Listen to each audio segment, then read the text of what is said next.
race 2 of the doubleheader. Was it the one? Yep, Hy-Vee one step 250 live from Iowa. It was still pretty mid. Pretty much the same, except there was, I think only really, no, there might have been two, no, I think it was just the one caution. One caution. For Augustine Canapino. We had more people leading laps. We had, how many? It looks like 4 different, because I forgot Linus Lundqvist led 3 laps during the cycle. Was it McLaughlin on pole for this race? That sounds about right. McLaughlin, I think, was on pole. Lowe led the most laps. He led 103. McLaughlin led 94. Also some dude named Will Power led 51 laps and started 22nd. Even more impressive, he won the whole thing. Yeah, although he pretty much got all of his stuff done on pit road. Because he stayed out a while, and then the caution came out for Canapino doing Canapino things. I guess the track's going to receive death threats now. And Power essentially, he was the leader at the time. He hadn't pit, so he essentially got to restart in second, gain a ton of spots. And then on the other stop of pit stops, because there's only 2 stops now. It was 4 stops last year, but it was a 2-stop race today. Chloe had a kind of a sluggish time in slightly sluggish stop. Power's stop was about a half second faster, and he was able to get out ahead of Plo and hold him off, and he was able to win the race. Plo second, Scotty Mack third. Scott Dixon was in 4th.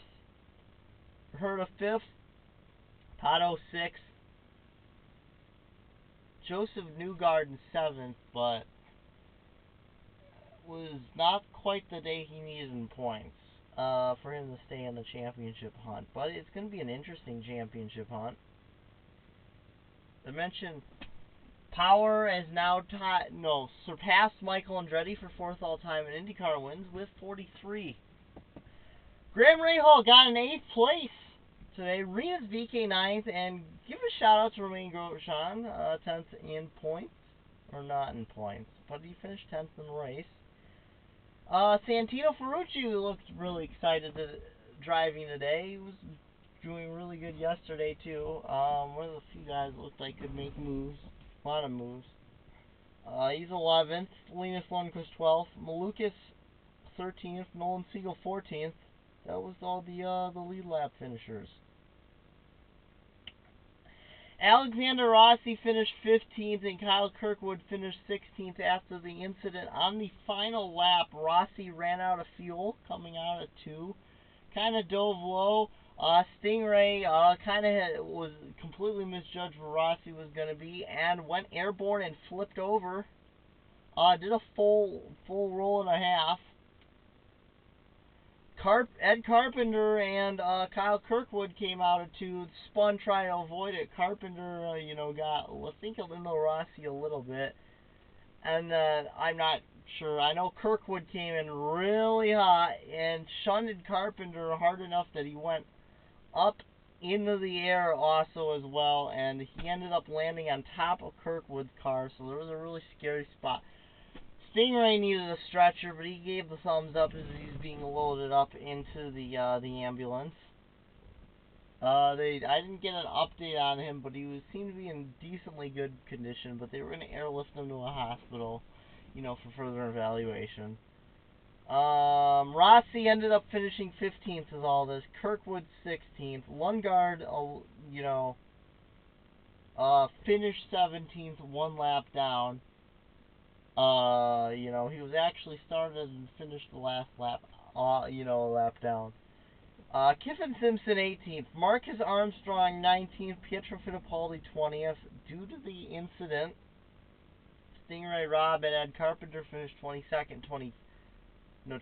and 22nd, both 2 laps down.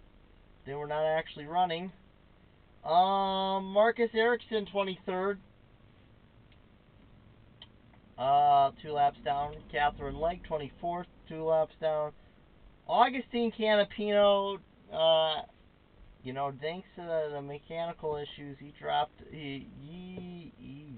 out after 221 laps. Pretty much because he kind of figured, I guess, you know, about 15 to go, and he was about 15 laps down. So he just parked it because, you know, he knew he wasn't going to catch anybody else. He stayed out. Felix Rosenqvist only finished 184 laps, and he had a really weird incident. No, I don't think that brought out the yellow. But his car, he only had 3 wheels on the ground for a little bit. It was weird. Connor Daly dropped out with a mechanical issue of his own after 140 laps. Less than ideal for him. And now here's where we look at the points. I'm not even going to mention leader circles because it's still pretty obvious that the gap grew a bit. I mean, I could. Plow is your points leader. It's 379. Will Powers, 35 points back, so I think Pelot's lead shrunk by a couple of points, but it's a different person in second. Powers looking really good this year. I think he's going to be, I think if anybody's going to be, well, I shouldn't say if anybody. He could be the big championship threat at Penske.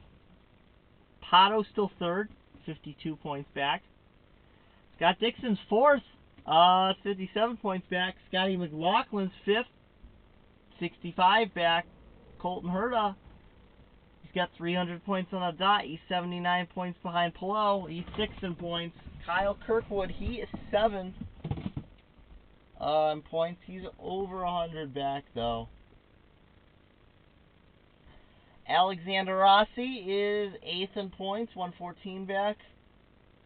And a little bit of jump down to Joseph Newgarden, 132 points back. He's ninth in points.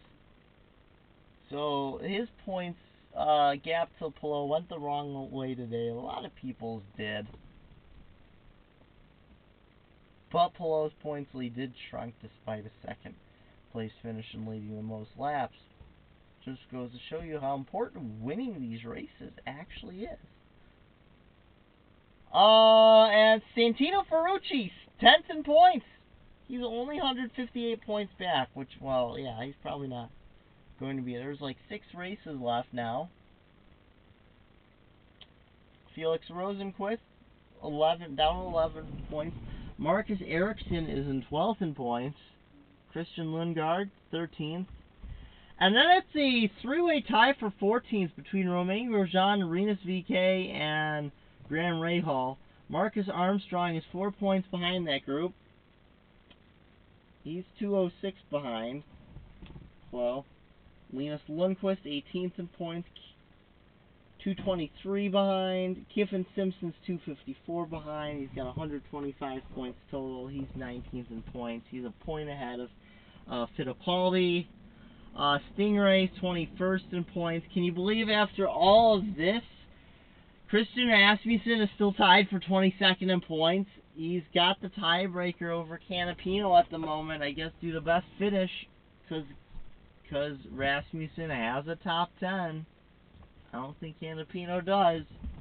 Canapino's, 23rd. Harvey, 24th. He didn't run today because he was injured. Nolan Siegel almost passed him. Teo Porcher still hanging on the 26th, though. He lost out in 25th now, but he's still ahead of Malukas. And then Connor Daly, he tied Castroneves for 32nd in points.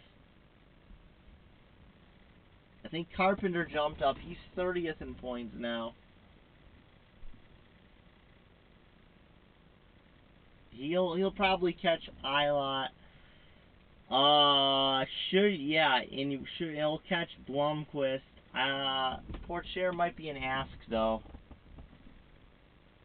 There's 4 oval races left, and he would need... He'd need a lot. Well, he's averaging about 10 2/3 points every oval race. So for the 7 oval races, means 64. So he should be about 75 points actually at the rate he's scoring points. So he should tie Portier. Cat Leg's up to 34th in points now. She's past Larson now. She's past Sato. Past Sowry. Past Vaudier even. Yeah, that was that. Next race is going to be at 1 p.m. Peacock exclusive. One of 2 this year. That is the Ontario Honda Dealers Indy Toronto. So we are going north of the border to potentially the best country in the world. I need to get back to Canada. I haven't been there in about, I want to say, 9-10 years. Been there twice. I was there in 2008, and I think I was in there 2015, 2014, somewhere in there.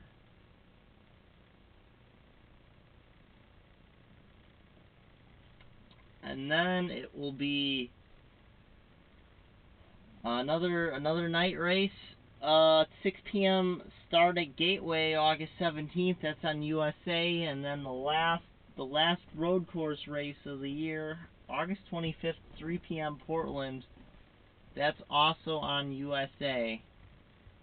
We're getting close. Well, I shouldn't say we're not. We're getting close because we're going to have 3 off weeks after next week's race due to the Olympics. I think I did a pretty fast job. I'm doing different locations. Yeah, it should be limited editing. It should be kind of a quick one. Yeah. So until I guess next week, unless I do Pac-Man Fever tomorrow, finally, I'll see you guys next time.